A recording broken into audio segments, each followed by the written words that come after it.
தேவனுடைய பிள்ளைகளே, இந்த காலை நேரத்தில் ஸ்வர்கா தொலைக்காட்சியின் இந்த அதிகாலை தியான நிகழ்வின் ஊடாக உங்களை சந்திக்க கிடைத்துவிட்டு நான் மிகவும் மகிழ்ச்சி அடைகின்றேன்.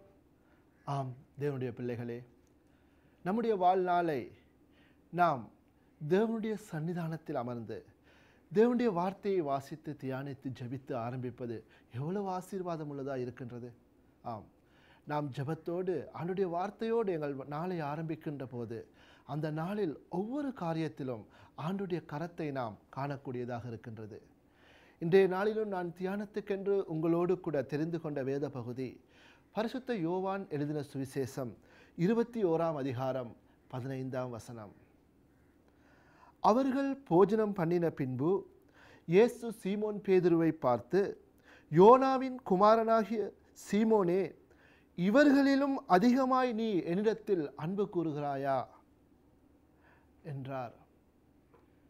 ஆம் பிரியமான தேவ பிள்ளைகளே, இந்த காலை நேரத்தில் நம்முடைய தியானத்துக்கென்று நான் உங்களோடு கூட பகிர்ந்து கொள்ள விரும்புகின்ற தேவனுடைய வார்த்தை என்னவென்றால், இவர்களிலும் அதிகமாக நீ என்னிடத்தில் அன்பு கூறுகிறாயா என்ற கேள்வியை தான். நமக்கு ஒரு நாள் ஆரம்பிக்கும் போது காலையில் நித்திரை விட்டு எழுந்த பொழுதிலிருந்து பலவித சிந்தனைகள். இன்றைய நாளிலே எத்தனையோ வேலைகள் இருக்கின்றது, எத்தனையோ காரியங்களை செய்ய வேண்டி இருக்கின்றது. நாம் எல்லாவற்றுக்கும் எங்கள் வாழ்க்கையில் முதலிடம் கொடுக்கின்றோம். எல்லாவற்றையும் யோசித்து திட்டமிட்டு செய்ய முயற்சிக்கின்றோம்.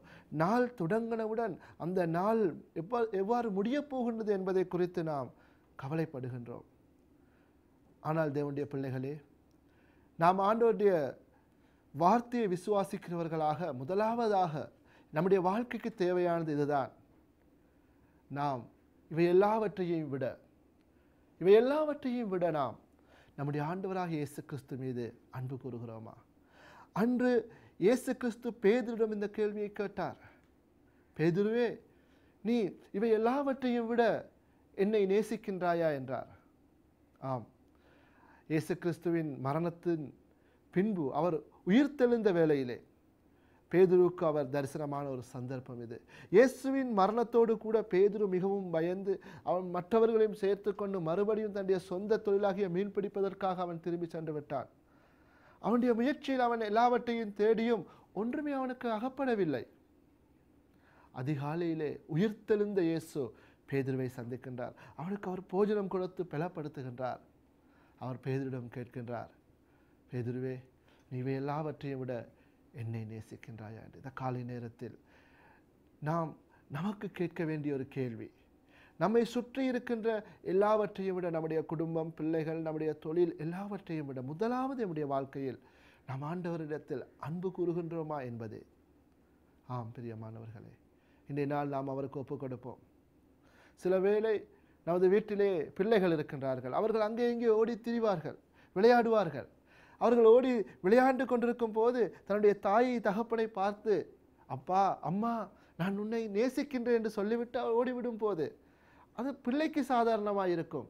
ஆனால் பெற்றோருக்கு அது எவ்வளவு ஆச்சரியமாக இருக்கும், அது எவ்வளவு ஒரு புதிதான உணர்வை கொடுக்கும். அப்படியே தான் நாம் தேவனுடைய பிள்ளைகளாக நாம் பல்வேறு காரியங்களில் ஓடிக்கொண்டிருக்கின்ற நேரத்தில் கொஞ்சம் நின்று, என் ஆண்டவரே உம்மை நான் நேசிக்கிறேன் என்று சொல்லிவிட்டு எமது கடமைகளை செய்வோமா? நம் ஆண்டவர் அதிலே சந்தோஷப்படுகின்றார். நாம் ஜெபம் பண்ணுவோம். சர்வ வல்லமையுள்ள ஆண்டவரே, இந்த நாள் உம்முடையது சுவாமி. நீர் நமக்கு ஒரு புதிய நாளை கொடுத்திருக்கின்றீர். ஆனாலும் ஆண்டவரே, அந்த நாள் ஆண்டவரே அதனதின் கவலைகள் அதற்கு போதும் என்பது வார்த்தை சொல்லுகிறபடி நாம் மற்ற எல்லாவற்றையும் விட்டுவிட்டு உம்மை நேசிக்க இந்த காலை நேரத்திலே தீர்மானம் எடுக்கின்றோம். ஆம் ஆண்டவரே, நாம் முதலாவது என்னுடைய வாழ்க்கையில் உமக்கு எங்கள் வாழ்க்கையில் முக்கியத்துவத்தை கொடுத்து நம்மை நேசிக்கின்றோம் என்று உமக்கு சொல்லுகிறோம் அப்பா. நம்முடைய மற்ற காரியங்கள் எல்லாம் நமக்கு இரண்டாவது தான். ஆண்டவரே, உமது அன்பை விட்டு பிரிக்கின்ற எல்லாவற்றையும் என் வாழ்க்கையிலிருந்து இன்று தூரமாக்கும்.